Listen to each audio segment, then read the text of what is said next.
越来越多的鬼物近乎一瞬间从传送阵里钻了出来，一眼望去，足足有数十万个鬼物从梵域空中的五角光芒大阵里钻了出来，直至一头体型巨大的鬼物从传送阵里最后浮现出来，神情狰狞且兴奋地在狂风暴雨里高吼着：“梵域，受死！”声音近乎响彻这个江北上空。这一幕带给梵域一众成员的压迫感极强，所有人几乎都僵在原地，眼里闪过一丝惶恐。王从天降，愤怒狰狞，这是他们所有人心目中的感受。很多梵域成员都亲眼见过鬼物，但当数十万头鬼物悬浮在你脑袋上空时，距离地面也就几百米的位置，乌泱泱一片，带来的那种压迫感是和面对其他鬼物完全不同。甚至有的梵域成员在见到这一幕，已经双腿一软，下意识瘫在了地上。完了，狱主打造了雨季防线，却没想到敌人会从天而降。然而很快，空中那头神情且狰狞怒吼着的巨大鬼物感觉到自己身体并未处于下坠状态，有些下意识的疑惑道：“哎，怎么没掉下去？我身子怎么动不了啊？”王身旁一头鬼王此时声音已经有些发颤的俯瞰着下方那长达 14.8 公里的雨季防线，颤声道：“那是5级城墙，升级方向清一色选择了净空，此地全面净空。”话音落下，这头刚才还兴奋率军袭来的大鬼巨大的身躯瞬间僵在了原地，面色煞白，只感觉此时好像浸泡在一团极其粘稠的沼泽，哪怕使出全身离去也无法动弹。完了，好像完了，不对，是真的他妈完了。他不应该用天阵的，应该用人阵的。他妈的，他们的消息只有数日的滞后性而已，但就数日，梵域怎么就他妈搞出来这么大一片的5级城墙，还是他妈围起来的？站在雨季防线城墙上的陈凡，此时嘴巴无意识的缓缓张大，抬头望向空中那被净空领域束缚在空中的数十万头鬼，难以置信的愣在原地，久久没有缓过神来。他想过敌人的进攻手段，都没想过敌人会从天而降。他的城墙净空，敌人是飞不过他的城墙的，所以他完全没想过这种进攻方式。只是他真不知道，还有阵法可以让鬼物从天而降，数量还真不少啊。陈凡半晌后才回过神来，呢喃着，一眼望去，密密麻麻的，足足有数十万头。虽然大部分都是低级鬼物，但也已经是一股极其恐怖的鬼潮了。若是直接冲击雨季防线，还真不清楚结果如何。毕竟他不知道这个体型巨大的鬼物是什么实力。至于现在，他不需要知道这些鬼物实力如何了。下一刻，安置在长达 14.8 公里雨季防线上740座满级式神炮和148座满级防空炮依次被点亮。刹那间，原本灰蒙蒙的城墙上突然多出近千个被点亮的炮塔，宛如漫天灰雾突然多出繁星点点般。而这些被点亮的炮塔开始缓缓调转炮口，将原本对准城墙外的炮口不断上扬，以大仰角直对准梵域上空那些将在空中无法动弹的大量鬼物。完了完了！如深陷沼泽拼尽全力也无法动弹的大鬼，眼底深处闪过一丝恐惧，有些歇斯底里的拼命高吼道：“陈凡，陈凡，别杀我，别杀我！我给你做内应，3年后海底鬼潮登陆，我帮你打他们。陈凡，留我一命，条件你开。”啧！站在城墙上的陈凡望向响彻江北上空的求饶声，突然笑了起来。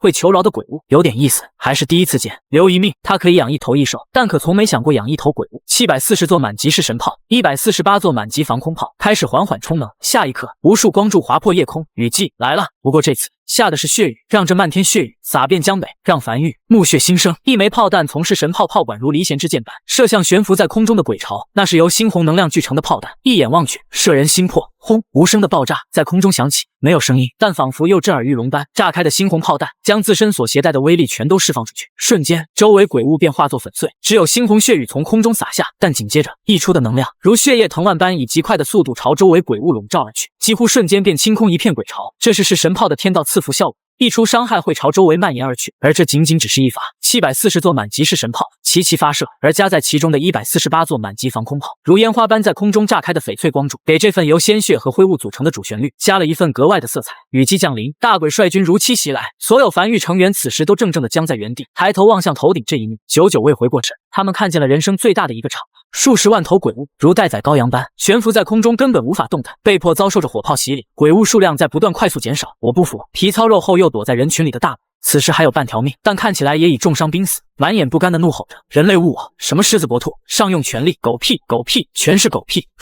如果他坐镇后方指挥，如果他不身先士卒，如果没有那么多如果了，但凡有任何一个如果，他都有东山再起的机会。可惜他没有。”下一刻，数十道猩红炮弹直朝他冲来，大鬼此时也放弃了挣扎，看向那数十颗猩红炮弹，又低头俯瞰远处站在城墙上的陈凡，声音中满是怨毒，如癫狂般放声大笑了起来：“你也会死的！当鬼潮真正袭来那一刻，会在黄泉路上恭候你的到来。”声音戛然而止，数十发猩红炮弹将他彻底笼罩进去，整个身躯庞大威风一时，手下拥有足足4头鬼王手下的大鬼就这样化作血雨，和漫天雨雾融为一起。雨还在下，如灰雾的暴雨笼罩了整个江北，很快便将地面上的血液全都洗刷干净。战争结束了。陈凡从年初知道雨季可能会有大鬼袭来后，就一直为此做准备，做了足足1年的准备，就为了抵御大鬼的入侵。但世事难料，他也没想到这个大鬼会率军从天而降。陈凡站在城墙上，全程目睹了这场令人心神向往的血雨，很美，极具美感。狮子搏兔，上有权力，人类勿往。站在城墙上的陈凡重复了一遍大鬼临死前说的话，也没撑伞，就站在城墙上，任凭漫天暴雨敲打在自己身上，笑了起来。人类还有一句话叫杀鸡焉用牛刀，也有姜还是老的辣，你学明白了吗？随便拽个词就拿来用。随后，陈凡才望向灵魂深处的永夜领主面板，在雨季来临前，他获得了一个蓝色品级的建筑转生塔，效果很简单，但凡是用领地范围内的建筑所杀死的敌人，将会彻底死亡，没有一丝复活的可能性。大鬼临死前说我们会再见的，他本以为或许对方有复活的手段，然而转生塔面板上清楚地浮现着一行字：以扼杀意外因素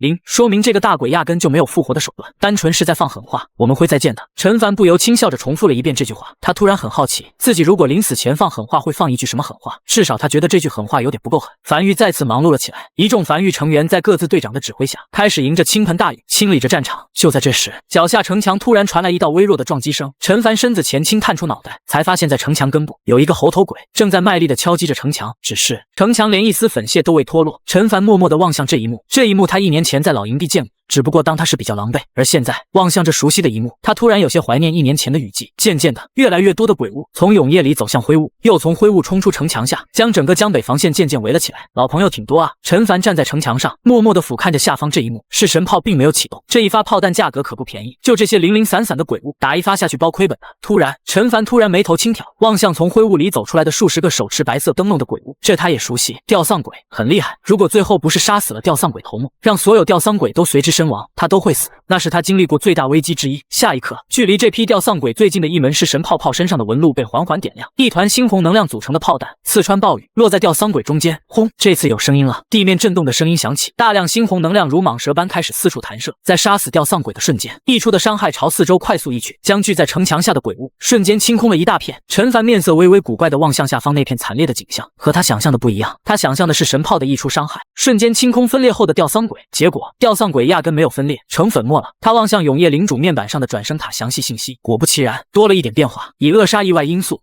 48，转生塔竟然可以遏制分裂，分裂算复生。被营地范围内城防建筑所杀死的生物将彻底魂飞魄散，无法复生。片刻后，陈凡站在暴雨中，长呼了一口气后，才笑了起来，朝城墙下走去，准备回无名山。就在这时，灵魂深处的永夜领主面板突然有一个建筑在不断闪烁着黄光，陈凡心有所感，停在原地，朝这个建筑望去。观星台，樊玉唯一奇观建筑观星台，这个因为沉寂太久，已经快被人忘记的建筑，在今夜开始不断发起预警。该建筑效果是可观测一大片区域的鬼巢动向。果不其然，约莫1炷香之后，风来了，大批如潮水般的肉虫鬼从永夜里穿过灰雾，不受控制的朝城墙上直撞来。噼里啪啦，阵阵鞭炮声不断响起，绿色的粘稠液体不断炸开，腐蚀性极强的液体开始腐蚀城墙。只是腐蚀性液体被雨水冲淡了，压根腐蚀不动。祭坛全程未被触发，5级城墙仅只是矗立在江北，便如天堑般。陈凡站在城墙上俯瞰着下方这一幕，默默欣赏着一枚枚鬼石伴随着肉虫鬼的自爆跌落在地面上，散落的绿色粘稠液体。另外一边，新大陆依旧是热火朝天的工作状态。学猴正坐在新大陆1号据点城墙上清点今日开采出来的鬼石数量，下意识抬头望向前方，突然微微僵住。永夜降临，正常来讲，他看向外面只能看见极致的黑暗，除此之外什么都看不到。但他下意识抬头的时候，却发现在黑暗中有一条不见尽头、极长无比的幽绿光芒，那个方向正是雷雨海域的方向。学猴面色微变，快速从海里掏出传音符，将这件事情一五一十的汇报上去。最后犹豫了一会儿后，又补充了一句：少爷，雷雨海域开始散出一些幽绿色的光芒，不知道是什么，但看起来并不像是封印解除，没听见有什么特别大的动静。恰好是江北雨季降临的时候，雷雨海域开始散发这种光芒的，我怀疑两者可能会有一定联系。与此同时，新大陆深处悬浮在空中的非洲，王麻子独自一人站在非洲边缘，望向前方，他看见远处地面上有一个巨大无比的坑，那个坑看起来并不是自然诞生的，而是被轰出来的。他计划准备天亮后近距离去观察这个天坑是什么。这一夜，新大陆那边不少樊玉成员已经进入梦乡了，而樊玉这边则是很多人都辗转发测，难以入睡。尸块已经清理完毕了，一宝鬼石什么的也都收集起来，缴了上去，工作已经完成了。只是今夜雨季降临后，漫天烟花那一幕令他们久久难忘，迟迟无法入睡。而在樊玉无名山1号洞穴的城墙上，陈凡正听着耳旁王奎汇报那波鬼物掉落的收获，他一边听着一边打量着手里这枚鬼石，4级鬼石，仅此一枚便价值1万枚鬼石，这是他第一次见这种品级的鬼石，从那只大鬼身体里挖出来的。不错，他打量了一会儿后，将这枚鬼石放在怀里收了起来，不打算入库了，留下来当收集品，他挺喜欢。除此之外，王奎站在一旁汇报着，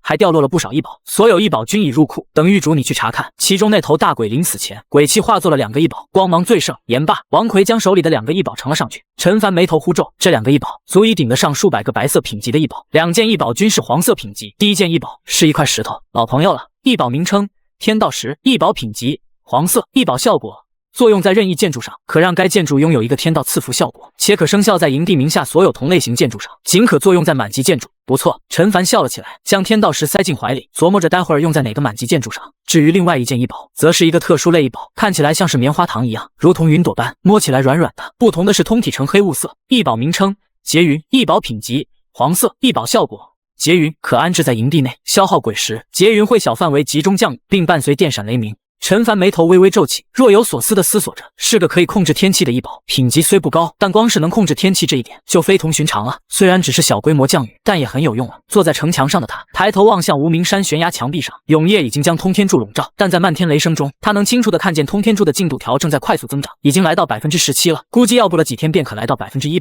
而这个劫云便可以在非雨季的时候为通天柱充能。这个异宝的品级强不强，主要得取决于通天柱强不强。另外一边，永夜大陆深处，盘膝坐在地上的中年男人缓缓睁开眼，抬头望向黑暗深处，他感觉到有人来了。那位，一道有些深沉的声音突然在黑暗中突然响起：“你已被困此38年了，还是不愿意回答吗？真的只是一个很简单的问题，对你没有任何害处。”正在闭目修炼的中年男人闻声突然笑了起来，他听得出来对方有些着急了，语气中夹杂着一些急促。看来永夜前线战况对于你们鬼族来讲并不乐观，是有点。黑暗中的声音也没否认，坦然承认永夜前线的防守极其森严，很难冲进去，但要不了多久了。人力中有限，鬼族其实并没有你们人类想象的那么暴虐，我们只是想要一片栖息之地而已。但如果你能告诉我那座大陆的位置，我们鬼族可以放弃进攻永夜大陆，前往那座大陆，这样对我们都好，不是吗？呵，中年男人轻笑了一声，也不言语。黑暗中的声音沉默了许久，或许是觉得自己太过强硬了，又变得有些低声了起来。你身上没有永夜大陆的天道烙印，我知道你不是永夜大陆的人，你来自其他大陆。在此之前，鬼族从来不知道这个世界除了永夜大陆，还有第二处大陆。你给鬼族带来了新的希望，你很特殊，我们杀不死你，但我们知道你会因寿命流逝而死。你想一直被困死在这里不成？中年男人突然笑了起来。38年了，你们就没有朝外探索过？这永夜对你们可没什么限制。永夜是没限制，但永昼有限制。鬼物白天倘若出现在太阳下，无论何等实力，都会被灼烧致死。也就伟人鬼能在黄昏时出现在永夜大陆。黑暗中的声音有些愤愤道：这些年，鬼族派出无数大鬼，以各种手段尝试渡海前去海的尽头，死了不知多少大鬼，但看见的只有一条不见尽头的雷雨海域。不小心被卷入，会一直深陷其中，无法挣脱，饱受折磨之苦。我们怀疑那条不见尽头的雷雨海域，甚至将整个永夜大陆都笼罩了起来。派出去的那些大鬼，若是派遣至正面战场，说不定已经攻入了。则中年男人再次笑了起来，认真低头拨弄着身旁吞天鳄身上的鳞甲，随意道：别美化你没走过的那条路，说不定结果会更差呢。至少你们看见了雷雨海域，怎样，风景不错吧？见中年男人完全没有开口的声音，黑暗中的声音沉默了许久后不再讲话，缓缓离去。中年男人盘膝坐在地面上，继续认真拨弄着吞天鳄身上的鳞甲，只是神情渐渐恍惚飘远。他不是永夜大陆的人，或者准确的说，他不是人，他是机缘巧合之下形成的特殊产物。整个世界像他这种产物，大概也只有他一例了。他已经没有家了，如今他唯一的执念就是尽自己残躯所能，尽可能庇护住永夜大陆。结果或许是差的，但他尽力了。老大，在那黑影走后，趴在地面上的那头体型较大的吞天鳄才瓮声道：你真的不会死？当然。中年男人轻笑着：怎么做到的？因为中年男人停顿了一会儿后，才轻声道：在很久很久以前，我就已经死了，现在处于一种什么状态，我自己都不知道。不过如今的我比以前多了些感情，也多了些思考能力，感觉也还不错。老大，你实力那么这么强，以前是怎么被人杀死的？没人杀我，没人杀你。老大，你怎么死的？我自爆了。自爆。趴在男人脚边体型巨大的吞天鳄眼中闪过一丝憧憬，那像老大你这样的实力，自爆的威力一定很大吧？当然。中年男人笑了起来，用一种极其夸张的语气比划着双手，有这么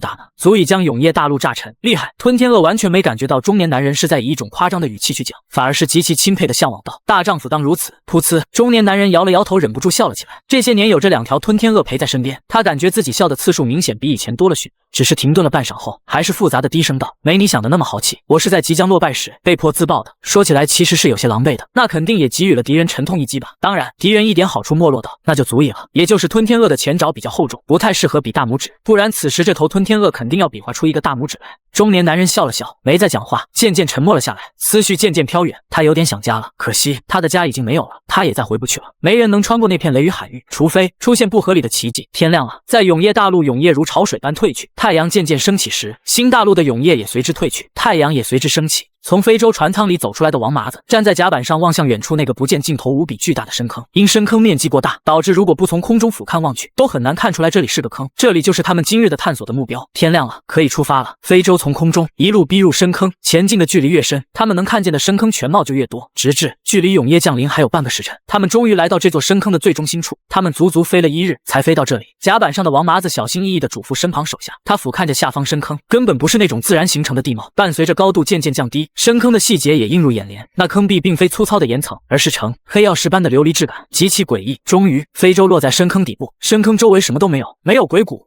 没有鬼石。王麻子小心警惕地走出非洲，站在深坑底部扫了眼四周。别说，虽然看起来感觉不结实的，但这一脚踩下去还是极其结实的。两两一对，四处探索。此处已和樊玉失联，等探索完毕后，他会将消息传回樊玉。3日后，坐在城墙上的陈凡眉头微微皱起。王麻子已经失联3日了，也不知是否遇到了什么危险。此时距离雨季已经过去3天了，新大陆那边的开采工作一切正常，就是王麻子已经失联很久了。失联前的最后一则消息是说准备去探索一个深坑，如今一直未归。就在这时，新大陆那边的传音符将消息传了回来，说王麻子一行已经返程了，所有人平安归来。但王麻子有些虚弱，像是被饿的。陈凡这才轻松了一口气，活着回来就好。等王麻子缓一下，再询问遇到了什么事情，怎么还能被饿到虚弱的。随后他才望向安置在无名山顶部的通天柱面板，可在雨季吸引闪电，并将能量聚集起来，需要时爆发出去以御敌或作他用，攻击范围可超过营地范围，升至下1级，所需1万枚鬼石，目前储存进度100%。在昨天夜里，这根通天柱已经储备进度已经达到100%了。他准备去看看威力如何。很快，95龙辇冲出雨幕，来到无名山顶端。此时通天柱的进度已经达到100%，面前也多出一则面板，面板上是江北荒原的俯瞰盖图。他望向面前这幅悬浮在自己面前、不断缓缓闪烁的半透明地图，试探性的轻点江北荒原一处。下一刻，眼前半透明地图上突然浮现出一行猩红字体，坐标已选定，是否发射？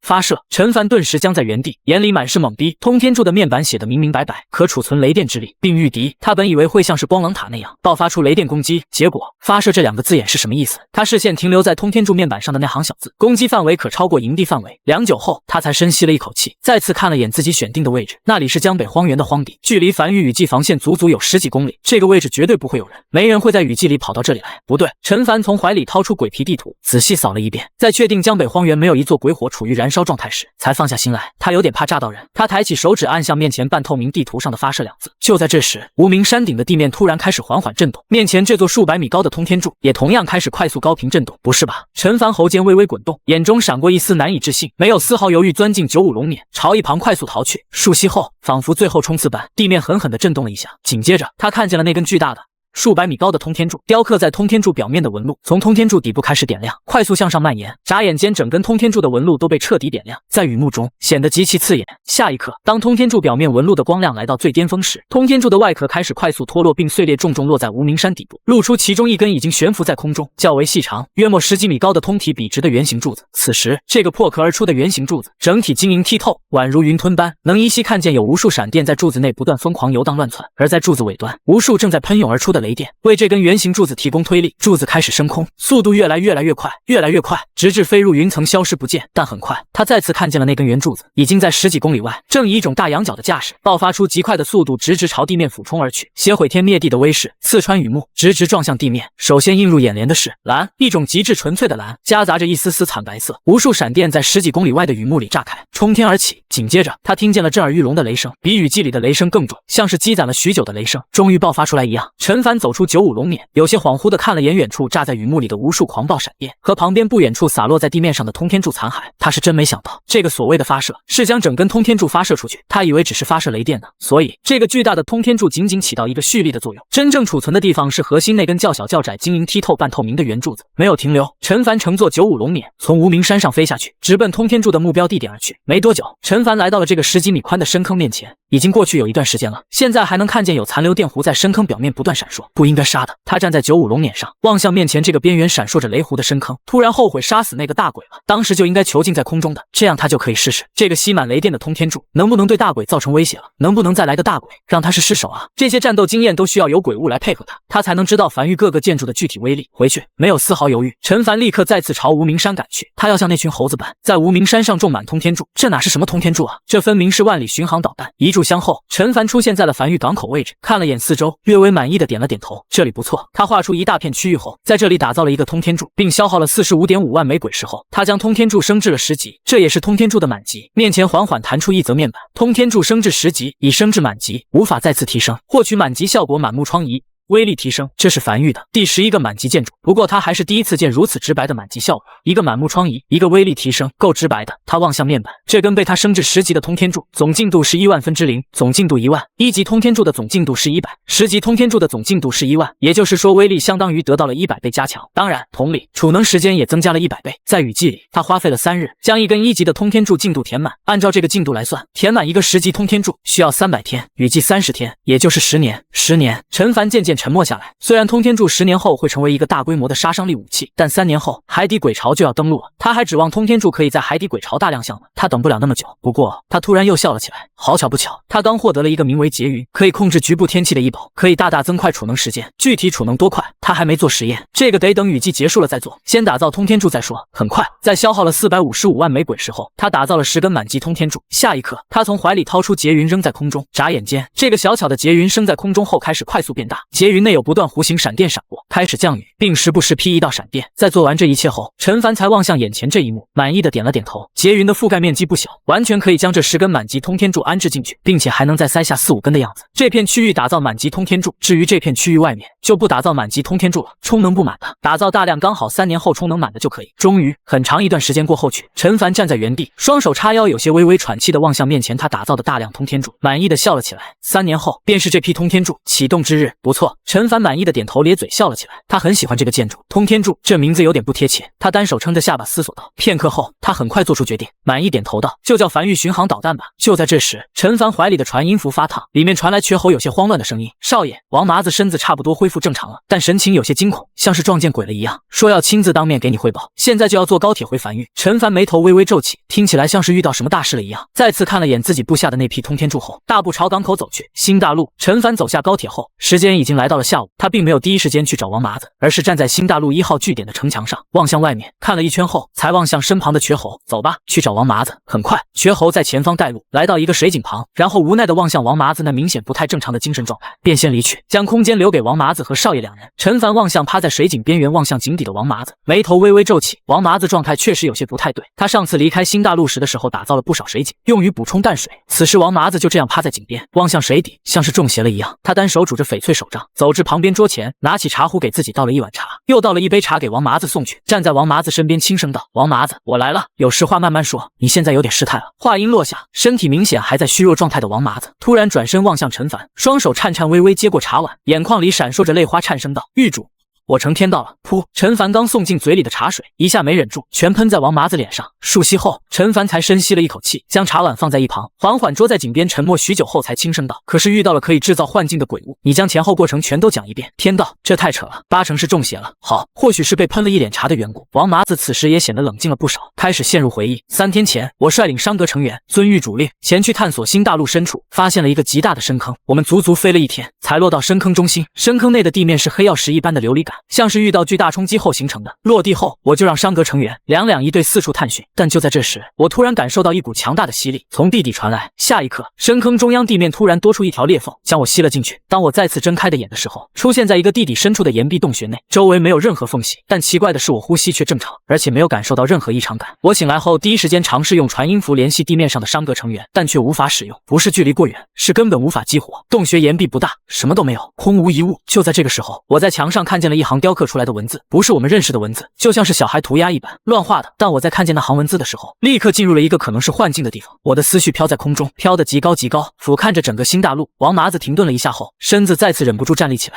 颤声道：“那应该是数千年前我们所在的位置。7道蔓延数千公里的防线，宛如天堑一般矗立在海岸线，而在墙后有好多人正在不断运输各种物资。在防线外是遮天蔽地的漫天鬼物，数量好多好多。与此同时，我看见新大陆各个区域都在同时遭受大批鬼潮冲击。我不知看了多久，我看见新大陆一点一点沦陷，一盏盏鬼火熄灭，永夜渐渐覆盖了整个新大陆，直至仅剩最后一片区域，只有少部分人类还躲在城墙后做着最后的反抗。我看见鬼巢里出现了一头鬼，那头鬼足足有数十米高，3头6臂，每一个手里都握着一柄巨大的锤子。那个巨大的鬼物抬头望向我，声音很大，几乎响彻天地。他问我是否愿意成为他们鬼族的天道。我甚至能清楚地看见他的视线在落在我身上。那个时候我才知道，我这个可以俯瞰整个大陆的视角是天道的视角。我嘴巴张合想要开口讲话，却一句句话都讲不出来。我身子像是不受控制一样，最后看了眼被永夜渐渐吞噬的新大陆，突然发出笑声，紧接着便炸了。巨大的爆炸，刺骨的疼痛传遍我的体内。我被疼昏过去的最后一眼，是巨大的爆炸在平原上炸出一个深坑。与此同时，大量七彩光芒从爆炸中心瞬间朝新大陆涌去。那个三头六臂的鬼物第一时间化作血雾，所有触碰到七彩光芒的鬼物都化作血雾，连同仅存的人类也一同化作血雾。距离新大陆较远还未登陆的鬼物，则是慌不择路的朝远处的雷雨海域涌去。而七彩光芒在触碰到雷雨海域时便顿时散去，只有小部分鬼物冲进雷雨海域里侥幸逃生。当我再次醒来的时候，已经出现在了非洲上。商阁成员说找我找了3天，最后在我消失的位置，也就是深坑中心找到了我，然后正在带我返程。我清醒后，第一时间就想将这个消息告诉狱主你。或许是将话都说完了，原本有些惶恐的王麻子，此时也变得轻松不少。天道这个词对于王麻子这种土生土长的江北人来讲，那就和神明一般，光是听见这个词就有些惶恐了，更别提是带入到天道的视角去。陈凡面无表情地沉默在原地上，久久不语。他听明白了，王麻子并不是成为了天道，而是进入了新大陆天道的视角，近距离观摩了新大陆最后一战的场面，就像他当时拿到不灭天师的玉简，看见了上古时期江北最后一战一样。这是很正常的手段，不正常的是，他的视角是不灭天师，王麻子的视角是天道。陈凡沉默许久后，才面色复杂地望向王麻子，轻声道：“麻子，那天道自爆所诞生的笼罩整个新大陆乃至附近海域的七彩光芒，既然能诛杀所有鬼物，威力自然不弱，而那雷雨海域却能稳稳挡住这种自爆威力，甚至还能为部分鬼物提供庇护，足以说明这雷雨海域的恐怖。你能跟我讲讲，你是怎么做到在雷雨海域来回跑了2趟的？”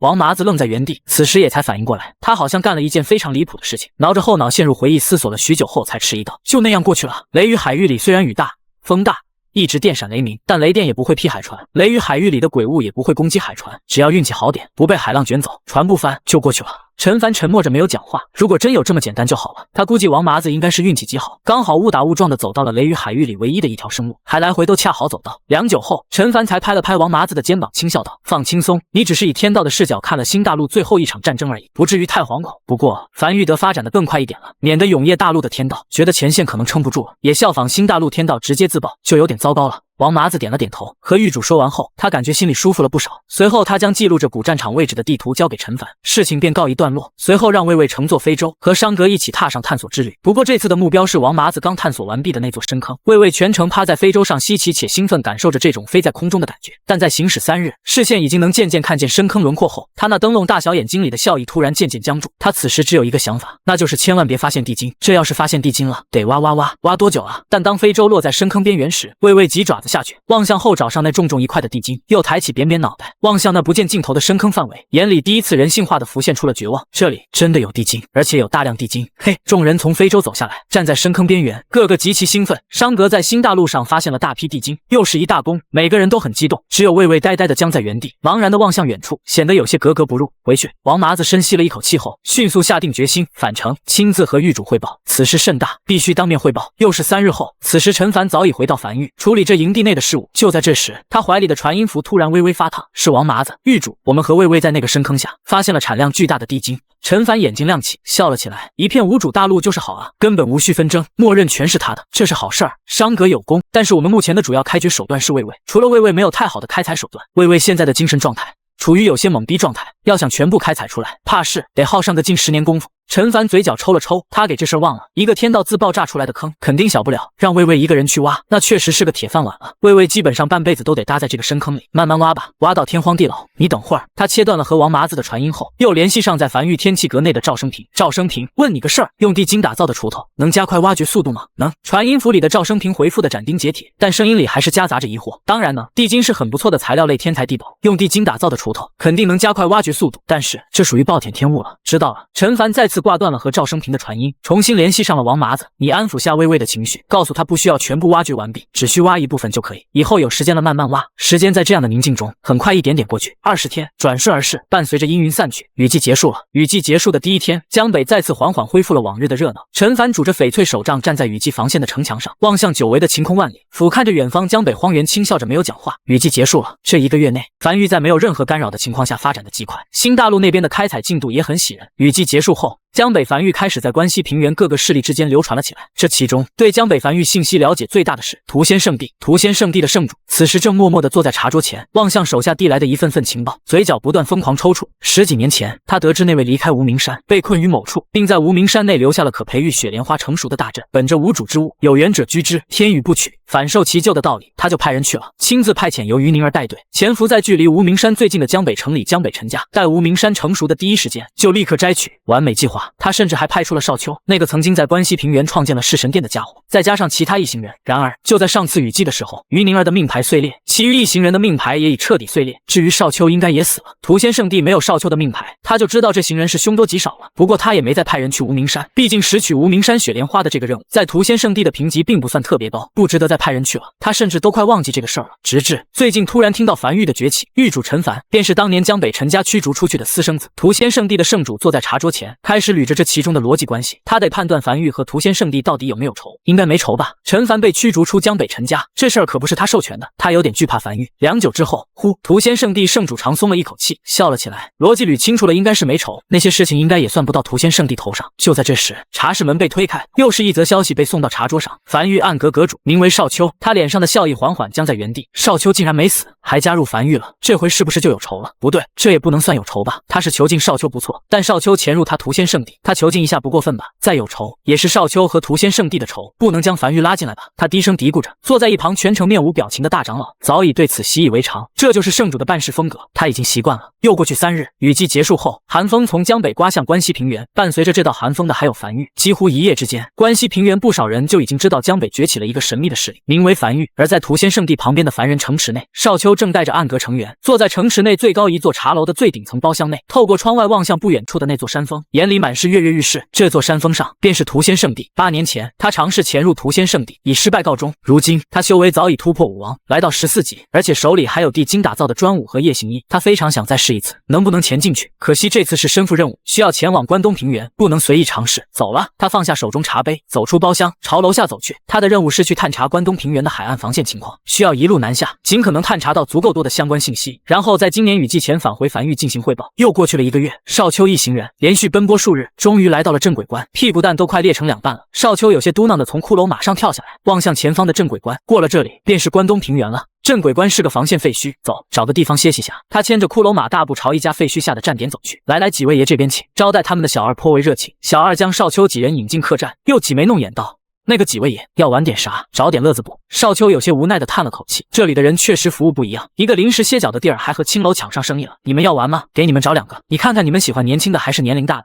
这位爷，你误会了，我们这里没有那些，不是那种玩法。那是什么玩法？几位爷，你们随我到后院来，走，去看看。很快，一行人在小二的领路下来到后院。很快，一阵阵嘈杂声便传来。后院一个台上的8角龙边上，近100个人围在台下打气助威。龙内2头鬼物正在不断龇牙咧嘴的向对方发出恐吓。2头鬼物身上已满是鲜血，伤痕累累，显然已经处于濒死状态。几位爷，这叫鬼斗，你们可以在开始前压住，认为哪头鬼物会赢。小二在旁边开口介绍道。而少秋已经彻底懵逼在了原地，抬头望向头顶那悬空的太阳，这也不是黄昏啊，笼内的也不是伪人鬼。狱主让他来看关东平原战况如何，现在看起来关东平原频频告捷啊，鬼物都抓来决斗了，就这架势，已经马上要反攻了吧？永夜尚未降临，你们这鬼物是什么情况？他彻底懵了，他这辈子还真就从没见过这一幕。嘿嘿，小二有些得意的笑了起来。全天下独一份，整个永夜大陆你找不到第2个有鬼斗的地方。我们这里不少客人可都是从大老远专门赶来的，怎么样，稀奇吧？要不来一手，我可以给你们找个桌子，让人将肉和酒送来，你们边吃边看。少秋没有讲话，只是默默从怀里掏出一个本子，这都是他回去要汇报的事情。外面的世界太乱了。在将这个信息记录完之后，少秋才眉头紧皱望向笼子里的那2个浑身遍体鳞伤、明显没有理智、正不断嘶吼的鬼物。可是用了某种异宝，但永夜大陆如此之大，有让鬼物白天活动的异宝也很正常。当然不是。小二嘿嘿笑了一声，也没隐瞒，直接道出真相。我们这客栈临镇鬼关废墟，这鬼物啊，只有在关外关东平原那片区域才能在白日存活，倘若带到关内来，哪怕就几步距离，也会瞬间暴毙而亡。原本也是不行的，但这次雨季过后，关东平原就发现了一些零零散散能在白天生存的鬼物。少秋眉头紧紧皱起，沉默着没有讲话。这事儿怎么看怎么不正常，他不知道这些人怎么还有闲心搞鬼斗的。鬼物能在白天存活，那对整个大陆都是一个极其严重的灾难性噩耗。鬼物怎么可能在白天存活？除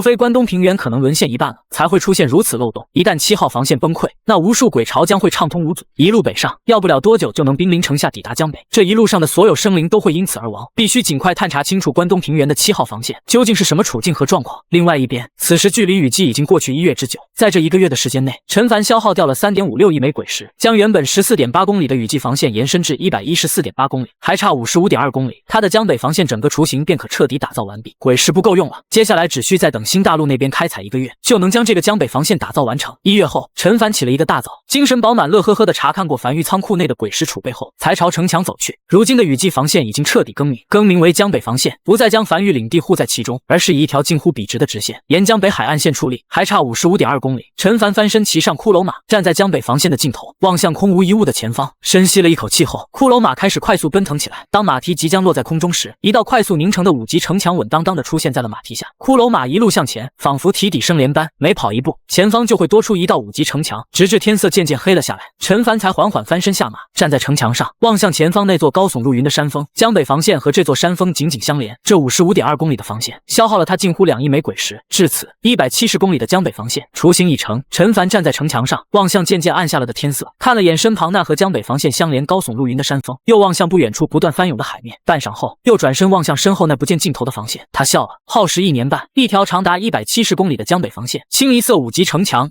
清一色鬼血纹路，清一色净空，这条堪称是奇迹的防线被他完成了。樊玉将会在2年半后的海底鬼潮登陆中镇守江北。不过，如果海底鬼潮不提前登陆的话，他要将这道防线升至6级城墙，来做到彻底万无一失。陈凡很快回到无名山，天色已经渐渐黑了下来。忙碌了一天，他也有些疲惫，给自己泡了一壶热茶后，坐在1号洞穴的城墙上，听着王奎在耳边汇报。狱主站在一旁的王奎汇报道：如今是3月初，刚开春，这些日子新大陆的开采进度很不错，没发生什么意外。倒是关西平原那边依旧没有找到鸡。屠仙圣地派人给樊玉送上了不菲赔偿，并且写了封信，洋洋洒洒几千字，表明樊玉和屠仙圣地彼此之间没有仇恨，都是一些误会，愿意用鬼石来填补这些误会。陈凡靠在摇椅上，嘴角微微抽了抽，他的计划被打乱了。他的计划很简单，杀鸡儆猴，以雷霆之势镇杀关西平原的一个势力，来以此威慑其他蠢蠢欲动的势力。这只鸡他早都找好了，就是曾经派人来谋划无名山雪莲花的屠仙圣地，但这位的行事手段实在是让他有点摸不准，连续派人送了3封信过来，每封信都在讲述樊玉和屠仙圣地没仇，每次随信封而来的还有赔偿，数目不小，态度这么好，整得他都有点不忍下手了。但不宰个鸡，又很难展示出樊玉的势力啊。他已经想好怎么杀鸡了。这些日子积攒出来的鬼石，足以打造出一批非洲舰队，以雷霆之势碾压过去。主要是他望向手里的这封信，轻叹了口气，这信里的观点好像确实也没啥问题。屠仙圣地确实没有直接针对过他，间接影响，这不行。陈凡眉头呼皱，思索了半晌后开口道：必须得找只鸡出来，总得亮亮拳头，不然以后我们铺设在关西平原的高铁线里，肯定会被一些阿猫阿狗破坏，得亮亮拳头才能震慑住其他势力。1月内这只鸡必须找到。随后他才伸了个懒腰，走下城墙，准备洗漱一番后入睡了。今天比较累，早点入睡。也不知道少丘那边情况怎么样。另外一边，新大陆此时已入夜，一艘海船缓缓驶入港口。今天情况如何？站在墙头上的瘸猴望向归来的一行人，回禀阁主，今日依旧无事发生，雷雨海域没有丝毫崩溃迹象。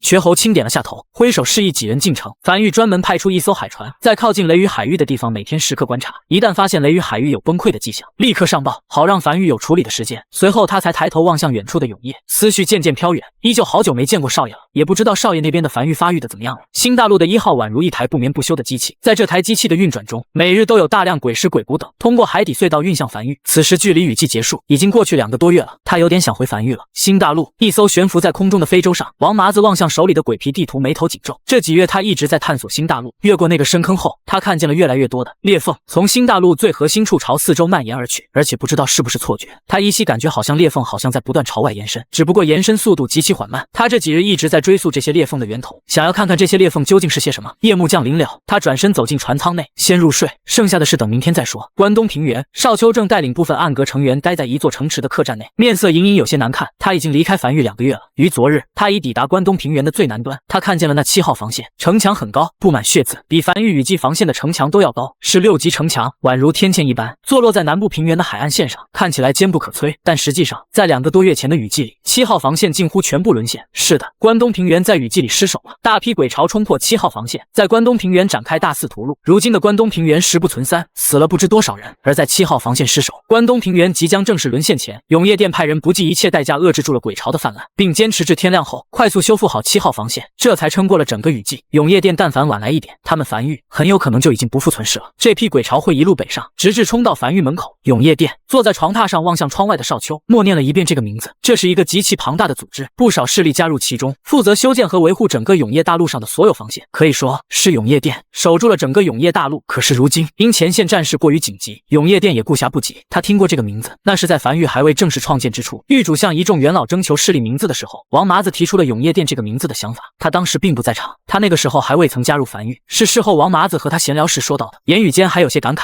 虽然樊玉也很好听，但若是叫永夜店肯定会更霸气。阁主身旁一个暗阁成员有些不安的低声道：“我们要即刻返回樊玉，将这个消息汇报上去吗？”少秋看了眼身旁的手下，停顿了一会儿后才轻声道：“莫着急，雨季时防线的压力才会骤升。这次雨季已过，距离下次雨季到来还有数月之久，这期间内7号防线大概率不会溃败。小一、小二，你俩即刻赶路返回樊玉，将消息汇报上去，让狱主提前知晓，好有个心理准备。我们剩余人这几个月内要继续留在关东平原，探测出足够多的信息。明日天亮，随我一同加入7号防线，近距离了解。天很快亮了。”小一、小二两位暗阁成员已经骑着骷髅马踏上归程的路，准备将消息汇报上去。而少秋则是带着剩余暗阁成员乔装打扮离开城池，前往这座距离城池只有数百米的7号防线。此时不断有人将各式鬼石武器等送上城墙，城墙根下2个月前那场大战留下的鬼物残骸和守军血迹都已经被粗略清理过，但大地依旧被浸透成一种诡异的紫黑色。一座座帐篷木屋等坐落在城墙根下，此时正有一条长长的队伍，不少人在排队，那是守城军在招人。少秋带着一众暗阁成员跟着队伍开始排队，很快便轮到他们。修为武王全程头也不抬的招募官坐在桌前，第一次抬头望向少秋，上下打量了几眼后才轻点了头道：“感谢你的加入，你的编号是179，隶属于7号防线第3大队的71小队，去东边31号木屋找你的队长汇报，他会告诉你需要负责防守的区域。”片刻后，少秋站在城墙上沉默着没有讲话，只是远眺海边，这里的海要比江北的海更黑，防线外的海边已被鬼血彻底染成夹杂着各色光芒的紫黑色。此时不少人正如同蚂蚁一般从鬼物的体内刨出鬼石，装在一旁的袋子里。这是一处刚经历过大战不久后的防线，他终于知道为何樊玉防线已经比江北4地的防御强出很多了，甚至比一开始预计的江北防线都要更强。狱主还总是觉得不满意了，狱主看的不仅仅是江北一地，狱主看得更远，看的是万一永夜前线沦陷后，樊玉该如何自处。关西平原屠仙圣地内，大长老长叹了一口气，望向正坐在茶桌前不断捣鼓的圣主沙哑道：“你有没有感觉你做错了？如果8年前你当时不是抽走少秋一魄，而是直接杀死他，或许是不是就没有如今的樊玉暗阁阁主少秋了？是不是少了一环？而且就算樊玉是江北突然崛起的势力，实力不容小觑，到我们为什么要去送3次鬼石？我们的鬼石也不是大风刮来的吧？别的就不说了，雨季前关东平原那边的7号防线前来申请援助，圣主你也是给了一大批鬼石，圣主你有没有感觉你像是那散财童子，谁都能从你这里拿到钱？”屠仙圣地的圣主面色认真的抬头望向大长老：“我9年前上位，成为屠仙圣地的圣主，这9年内，屠仙圣地的仓库内鬼石数量是越来越多的吧？”“是。”大长老突然语气弱了下来，虽然圣主一直在散财，但自从9年前圣主上位后，确实屠仙圣地发展的越来越好。圣主长叹了一口气的起身走至窗边：“我当年不杀少秋，一方面是惜才，另一方面是一个才17岁的家伙能创建出世神殿，修为如此之高，我怀疑背后可能有人不想取其性命，给自己引来日后危机。给樊玉送去赔偿是因为我捋过了，本来就没仇，倘若开战，就算我们赢了，一样需要消耗鬼石，到时候消耗的鬼石可不止这一点。支援7号防线是因为，倘若7号防线沦陷，你认为关西平原能独善其身？更何况7号防线背靠永夜殿，得罪了永夜殿可不是什么好事儿。那你去谋划无名山，就不怕得罪那位了？”大长老忍不住开口：“这怎么能算得罪呢？我捋过逻辑了。”圣主面色认真道：“那位都离开那么久了，那雪莲花属于无主之物，谁拿到就是谁的，而且我这不是没拿到吗？”大长老嘴角抽了抽，没有讲话。自从圣主上位后，屠仙圣地的仇人是越来越少了。要知道关西平原时刻处于战乱，能在这种环境下仇人越来越少，那是真不容易。每次遇到冲突，圣主就会捋一捋逻辑，最后得出一个双方没仇的结论，然后送上道歉信和赔偿，原本一触即发的战争也就打不起来了。在圣主上位前，屠仙圣地送出去的都是檄文，圣主上位后，屠仙圣地送出去的都是道歉信。还真别说，就这样在关西平原各家势力都处于乱战脱不开身时，屠仙圣地独善其身发育的倒是极其舒服。这些年仓库储备的鬼石是越来越多了，就是出门有点丢面，但比以前安全了不少，几乎吃不到冷刀子了。而且屠仙圣地的圣主面色认真道：“我刚才又捋了一遍逻辑，樊玉之所以不回我们消息，应该是信封在路上，毕竟关西平原遍地乱战，我们的人举着屠仙圣地的旗帜可以一路畅通无阻，但樊玉想来我们屠仙圣地应该是有些麻烦的，应该要不了多久，我们就能收到樊玉的回信了。好捋。”大长老也不说话了，默默坐了下来。虽然他一直感觉圣主的行事极其奇怪，但从结果来看，这种形式没有任何问题，结果是好的。就在这时，一只麻雀叼着一张信封落在窗口，圣主打开信封，望向其中的内容，面色有些微微古怪。这些日子有不少来自江南的商会前往关西平原，恨天宗那家伙将一伙举着死子期的商会全都杀了，对外放出话，但凡有江南的商会敢来关西平原行商，来一个杀一个。那个商会是江南公羊一族的商会，运输一批骷髅马南下来的，再正常不过了。大长老面色如常道：“我最近也听说市面上多了一批廉价的骷髅马，而恨天宗本身有个业务就是卖骷髅马，如今被抢了生意，自然不爽，要杀点人，好杀。”圣主有些感慨地咂舌道：“可是根据我们的情报，这江南公羊一族的女儿和樊玉一个重要人物有夫妻之实来着。这要是公羊一族找到樊玉求对方帮忙出头，那就不知道事态会演变成什么样子了。这关系差远了。”大长老摇了摇头，虽然圣主你的行事风格我有些琢磨不透，但其他势力之主怎么想的，我还是能明白的。樊玉不可能为了这事而出头，死的人又不是他樊玉的人，强出头没意义，是吗？可我捋了捋逻辑，如果樊玉想要将他那高铁线路铺到关西平原的话，就必须杀头机震慑四方宵小，否则就樊玉那高铁线路本身可是不经挖的，恨天宗可不算是鸡，那也得看对谁来讲。圣主有些嘿嘿地笑了起来，一个崛起如此之快的势力，肯定是有些不为人知的手段的。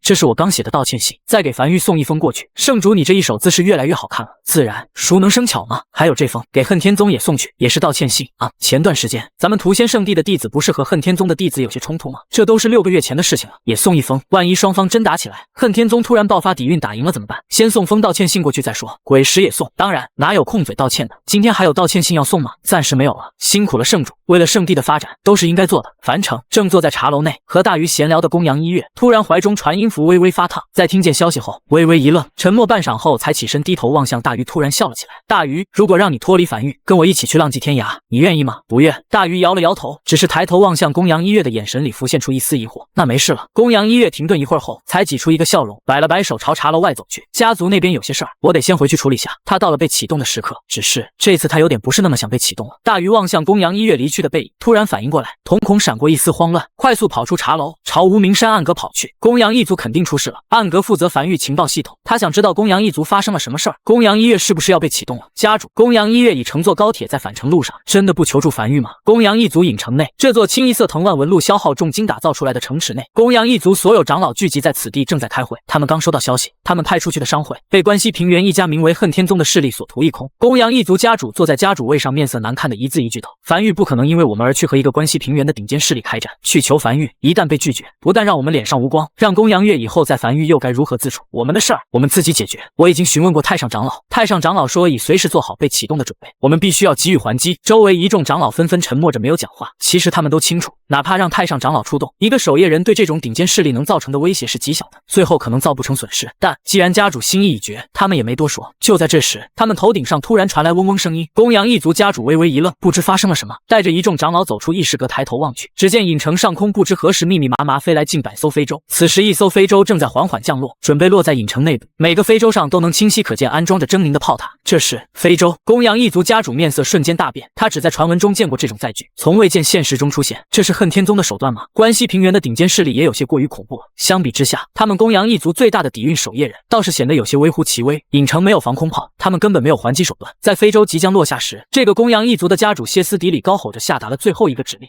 逃离影城。我来电后，他没逃，他是一家之主，他留在这里能给族人争取更多逃离机会。吼啥呢？非洲缓缓落在地面上，陈凡站在非洲甲板上，俯瞰着公羊一族慌乱的一行人，抬头看了眼头顶悬浮在半空中的99辆非洲，咧嘴笑了起来。怎么样，这排场还行吧？足足100艘满配非洲，花了我不少鬼石呢。在收到消息的第一时间，他便笑了起来。他找到关西平原的鸡了，并且这个鸡的分量还不低，第一时间便将樊玉内的载具攻防升至7级，并打造出了100艘非洲，一个一砸了出去。樊玉仓库鬼石储备只剩下1亿枚鬼石左右了，但他觉得这是值的。拿下关西平原并真的只是为了赚取鬼石，最主要的是他的高铁线路可以通到关西，这也意味着樊玉的影响范围进一步扩大，什么事情都好做了许多。100艘非洲排场拉满，恨天宗的消息他也调查过，100艘非洲足够拿下，还愣着干什么？站在甲板上的陈凡望向下方愣在原地的公羊一族一行人，招了招手，笑着道：“走吧，带你们揍恨天宗去。”与此同时，一则讨恨天宗的檄文通过樊玉的情报网络快速传遍整个关西平原，很多人甚至收到这则檄文的时候都是满脸茫然，才后知后觉的知道恨天宗屠了江南公羊一族商会的这个事儿。这个檄文传播的速度太快了，不一会儿便传到了屠仙圣地。屠仙圣地的圣主正望向手里的檄文说道：“走，动身去恨天宗，准备看热闹，现在就去，咱们提早去占个位置，看看樊玉的手段。”